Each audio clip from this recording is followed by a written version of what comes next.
Make your day richer than it was before. Got some good times knocking upon your front door.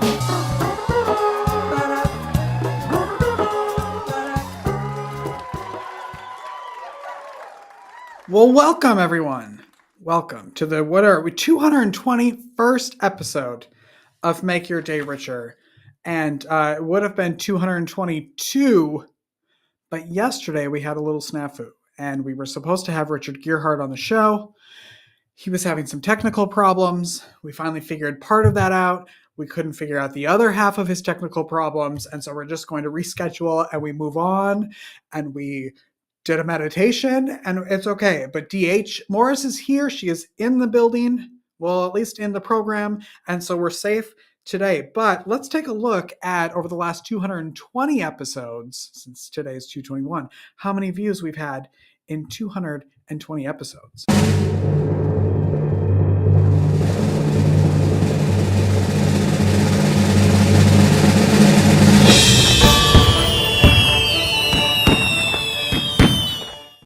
339,243. And I am grateful for every single one of them. And I like exact numbers. So I am thankful for every one of those 339,243 views, listens, everybody who supports this show. Thank you so much. It's been a dream since I was 10 to get to do this every day.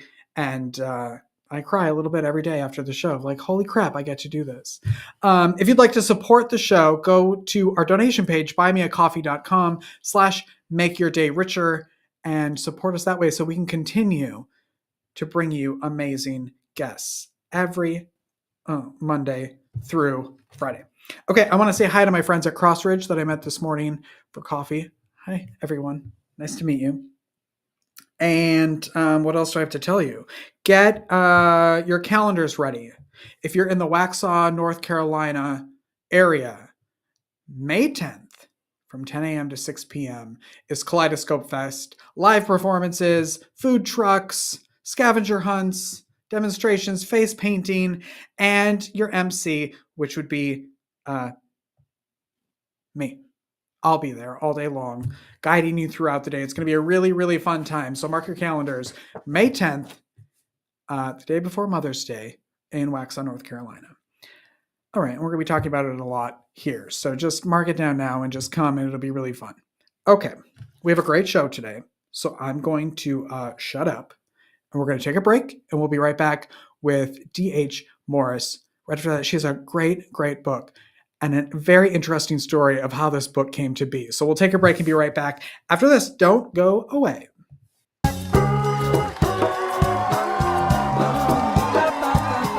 Life is difficult. Are you feeling overwhelmed or like you could use a little support for your mental well-being? Visit the Help Hub. It's the most comprehensive and inclusive free online destination for mental health resources, helpful tools, crisis hotlines, and supportive content. Just go to thehelphub.co to find the resources you need when you need them most. Unlike other resource pages, the Help Hub is divided into 16 different categories, ensuring that everyone in every community has access to the resources and support that matches their unique needs. Find the help you're looking for at thehelphub.co.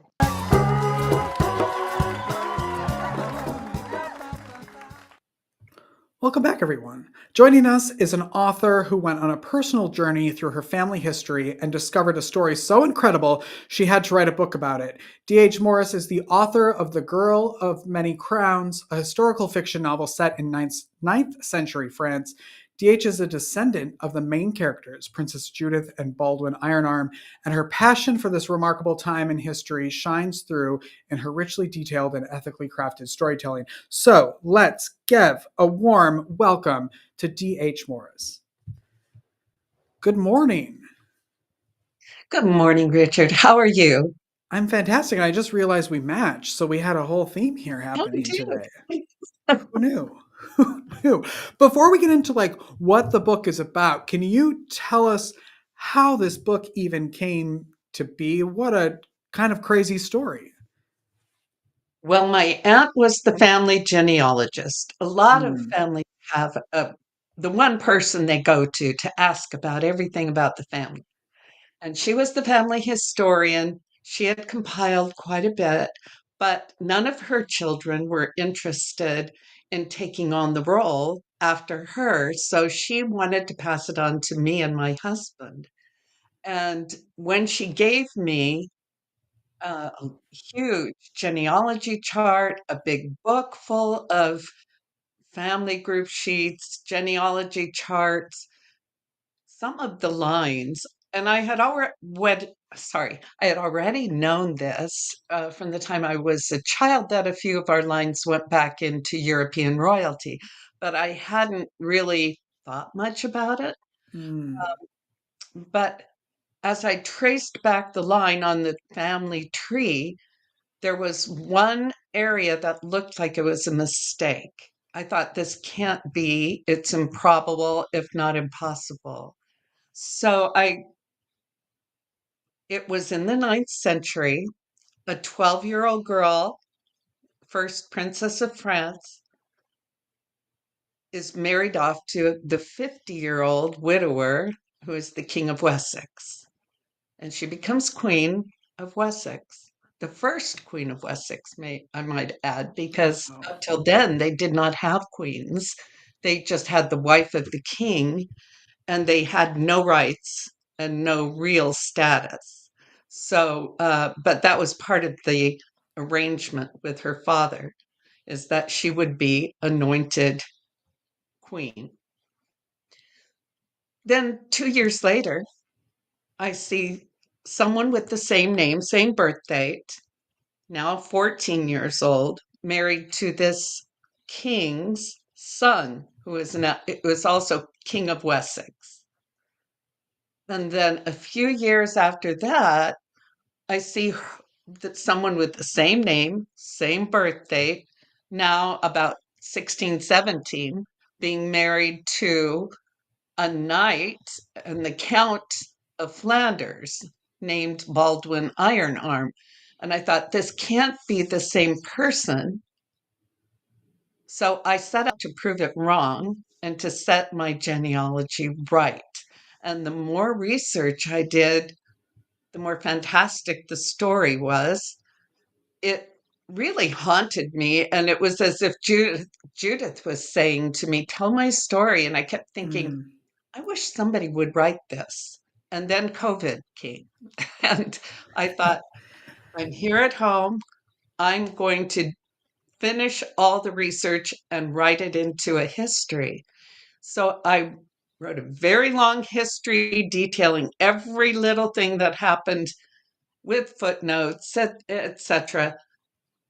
And then I thought, if I want anyone to read it, this has to be pared down and made to read more like a novel while retaining all the historical truth to it. So that's how the book came about. Wow. And I mean, you are before writing, this is your first book, right? Yes. And you've been, your other work is as a playwright. Was there ever a like this, I need to write this as a play, or was it always like, no, this is a book? Like what makes in your mind like, because I don't know, like you decide which one. Still toying with the idea of creating a play out of this.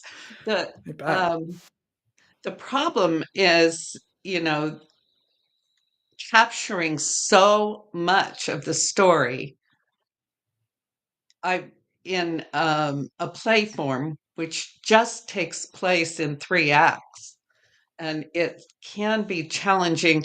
I've already thought of areas I could cut, but it would require a lot of cutting out of all the Yeah. side stories, a lot of the intrigue that's going on, and trying to know how much of the intrigue can I keep and how much has to go away in order to fit within the constraints of a play or a movie or whatever. Hmm.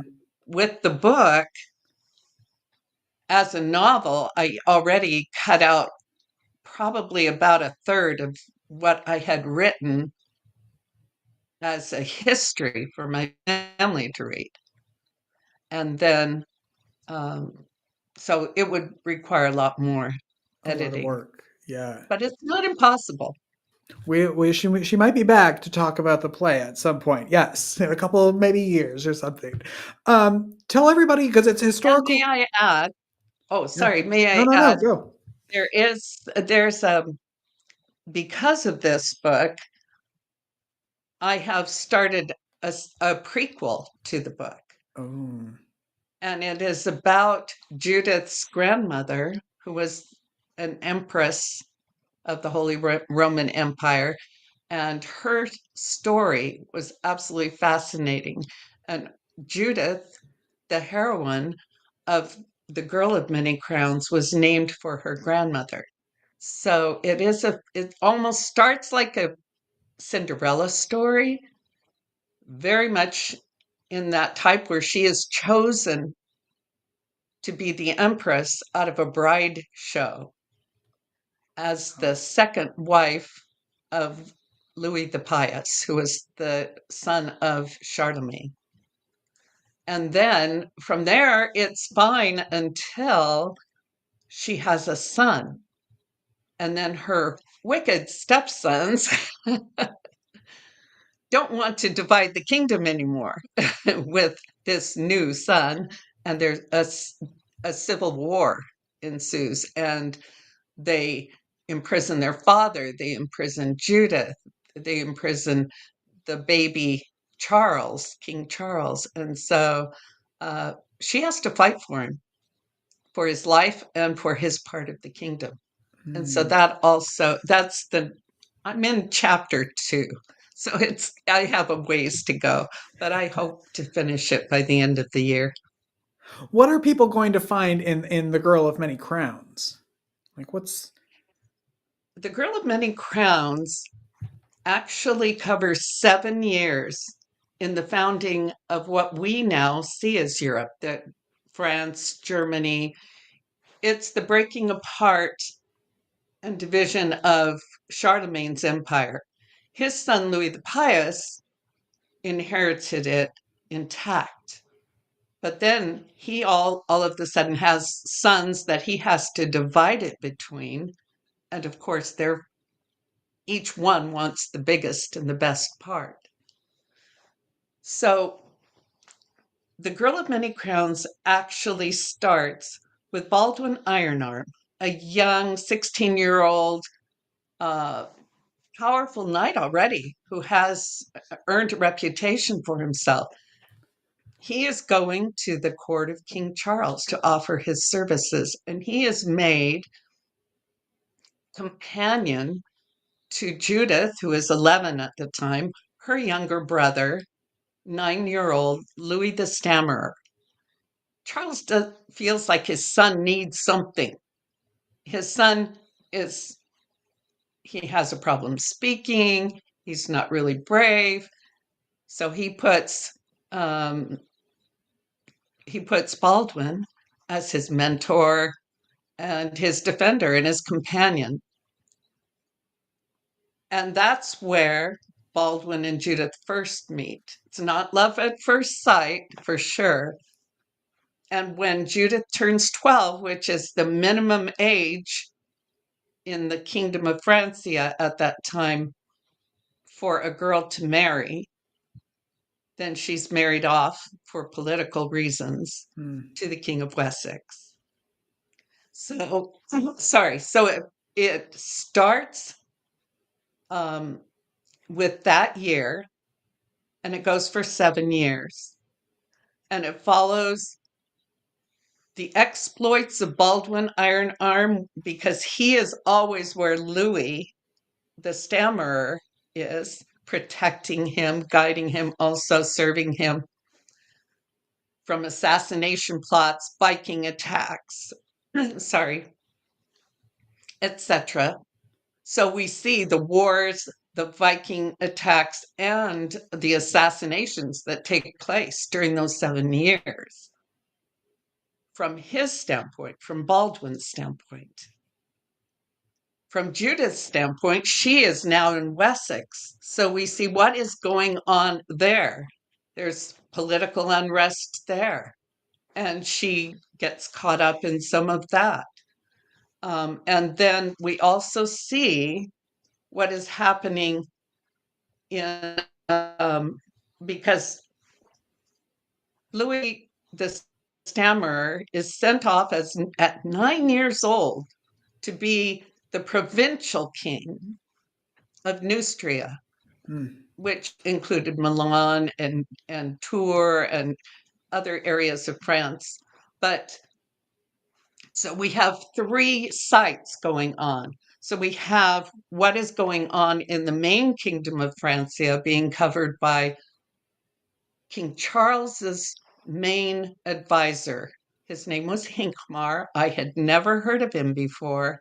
Archbishop Hincmar of Reims. And it turns out he was one of the most prolific writers and influential people of the 9th century and served a number of kings and emperors.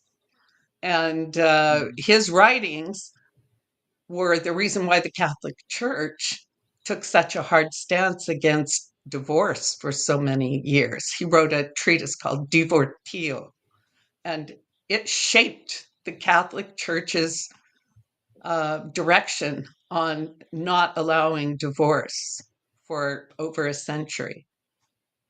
Wow. So we see all of these things happening. We see Judith is married twice for political reasons. When she is widowed for the second time and returns to Francia at the age 16, she says to her father, I am not going to marry again at your command. And he says, yes, you will. And she says, no. And he imprisons her in one of his palaces and says, you will stay here in prison until you change your mind. Well, Baldwin, Iron Arm, and her brother, Louis, come and visit her one Christmas when she's all alone. They spend Christmas together. And Baldwin and Judith, their friendship is rekindled, but they are also in love. And her brother and his companion, Baldwin, help her escape from the castle, and they elope. And then they have to flee from the king's guards who are chasing them all over Europe. They have to go down to Rome and plead their case before the Pope and hope the Pope will take their side.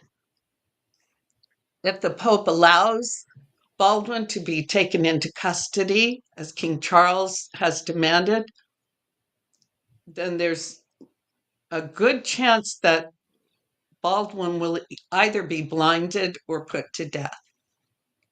And of course, Judith will be imprisoned again. So it is a story of courage. There's questions of what does loyalty mean to family, to duty. There's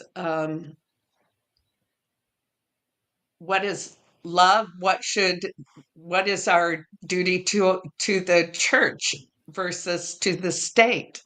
There's a lot of these questions that come up, and it's interesting because a lot of the women that have read it see it as an empowering book for women. A young girl starts as a pawn.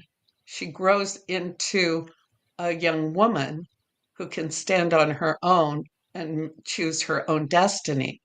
The men who read it identify with Baldwin and think of it as almost an adventure story with a little bit of romance thrown in. So it all depends on, where you come from, who you relate to as with the characters. Yeah. I love that. You also brought along a trailer, which I love that authors are doing this now, so people can have a visual also of what the book is. So let's take a look at the trailer for The Girl of Many Crowns. 856 AD. Charles, the first king of France, must defend his kingdom from Vikings, rebel lords, and war with neighboring kingdoms. He uses Judith, his 12-year-old daughter, to strengthen his kingdom by marrying her first to the elderly king of Wessex for political alliance, and later to his cruel son and heir. But when the twice widowed Judith refuses a third marriage, her father, King Charles, imprisons her in one of his palaces. Baldwin, Iron Arm, is a trusted and powerful knight who protects France and the king's family from Vikings, wars, and assassination plots. When Baldwin helps Judith escape from her imprisonment, they must flee for their lives. Will Judith and Baldwin be able to hold on to each other after unleashing the fury of an empire? The true and inspiring story of a powerful knight and a runaway queen who unite, defying an empire. The Girl of Many Crowns by D.H. Morris. Available on Amazon and Barnes and Noble.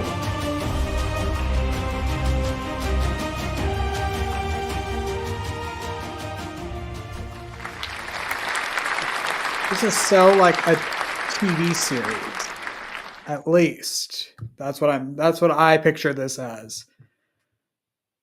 You know, I've thought of that too. I thought it would be hard to put it into a movie because there's Yeah. so many elements, and each one of the chapters could be one or two episodes because Mhm. there's so much going on. Yeah. And uh, King Charles, you have to feel sorry for him too, because he, from the time he was a baby, and his mother Judith was trying to protect his life and his part of the kingdom, he's still having his brothers try to take his part of the kingdom. He's having rebel lords trying to overthrow him. He's got Viking attacks constantly, and he's got the Bretons, which are not, they are part of his kingdom, kind of, almost like Puerto Rico is for us. And Mhm. they are also going through their own unrest, and that reflects back on him as well. And so he's doing everything he can to shore up his kingdom and to defend it because it's still an infant kingdom. Yeah. I call it Francia in the book. In reality, it was West Francia, and they called his brother Louis the German's portion East Francia, and they called his brother Lothar's portion Middle Francia. But historians say that when somebody said Francia, it's like when somebody says America. We have North America, South America, Central America, and we have Canada, Mexico, and North America. But when someone just says America, everyone knows they mean the United States. Mhm. And it was the same with them. That's probably why they ended up with the name France, Mm. is they got the remainder of Francia and it became France. But I I felt it was too confusing for people if I said, if I had to refer to East, North, Middle every time and just saying Francia. A lot of the East Francia, where Louis the German was called Bavaria more often than not. And if he had won the war that is begun in the book against Charles, they probably all would have been speaking German, and there would have been no France. So wow. it's a very volatile period of time. So a lot of things going on.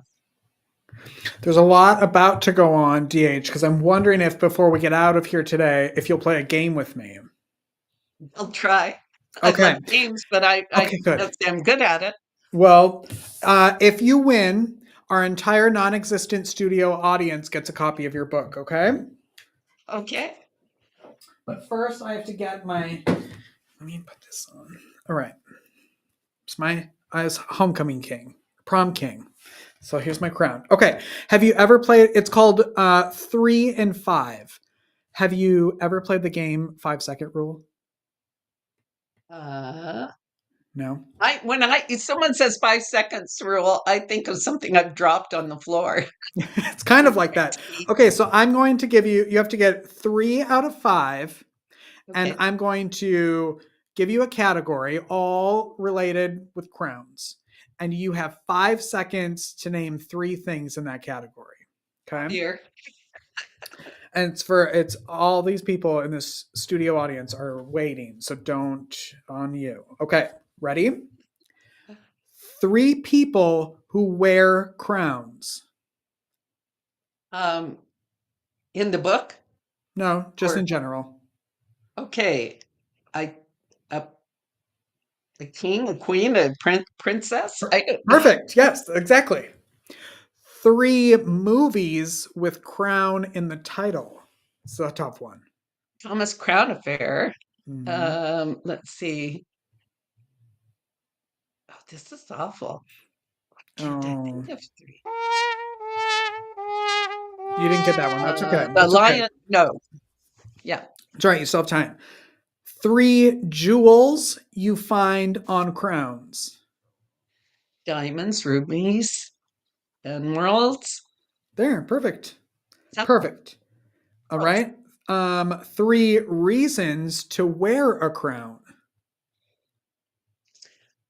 If you are in a beauty pageant, Uh-huh. if you are royal, Mm-hmm. and if you are a homecoming king. Perfect. Perfect. We're going to do... Yes. Okay, last question. This is the toughest one. For the prize of a copy of The Girl of Many Crowns for everyone in the audience. Name 3 of your 11 grandchildren. Alexia, Elise, Ariana. Maybe I should stop there because that's 3. Just 3, just 3. Everybody in the studio audience gets a copy of The Girl of Many Crowns.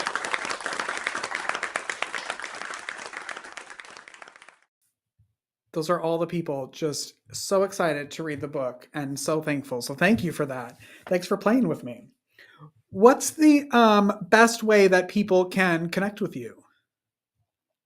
Well, they can go to the website newclassicspublishing.com and leave a message there and I will get it.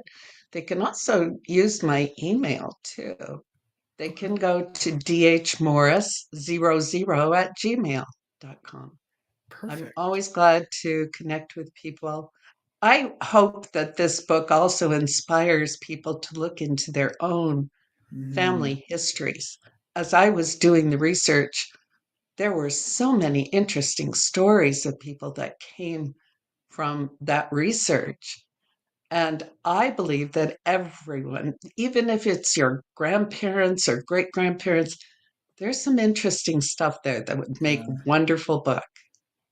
I love that. And wear a crown whenever you can is really Absolutely. my motto. Yes. The Girl of Many Crowns is the book. D.H. Morris is the author. Thank you so much for being here. Thank you so much for having me. I've enjoyed it a lot. We'll come back anytime. When the book comes out, when a play comes out, you know where to find me. Okay. All right. Thank you so much. Bye. That's our show, everyone. Thanks for watching. Now's a good time to just share the show. Now that it's over, you share it wherever you're watching, listening, go, oh my gosh, so much fun. And they played a fun game and you need to read this book. We'll be back tomorrow on Friday with Jenny Milton, who has a great, great children's book about fear. And we'll talk all about it with her. So we'll see you tomorrow, everyone. Have a great day. Bye-bye.